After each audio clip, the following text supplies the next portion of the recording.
Welcome to Tenor Tech, where I solve the problems you didn't even know you had. You start now. Grab the refill cushion, a small screwdriver, gloves, and a soft cloth. Power off the device and unplug it. This prevents short circuits. Remove any accessible battery or cartridge to access the cushion area. Once done, position the device on a flat surface with the cloth under it to catch screws and dust. You want a clear line of sight. Use a tray for small parts. This first pass removes barriers, so you can focus on the actual replacement without interruptions or lost pieces. You now do the detailed work. Loosen screws in a consistent pattern and keep them labeled by position 1, 2, 3 so reassembly is exact.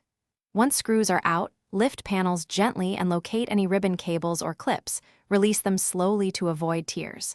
Note alignment marks and retention tabs so the new cushion seats correctly. Insert the new refill cushion, make sure it sits flush, and reconnect clips. Then replace screws gradually, alternating pattern so the pressure is even and the cushion seals properly.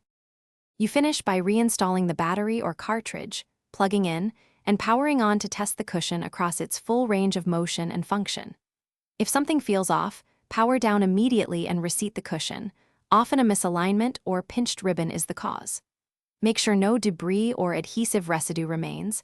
Check contact points for dirt or bent pins before replacing covers.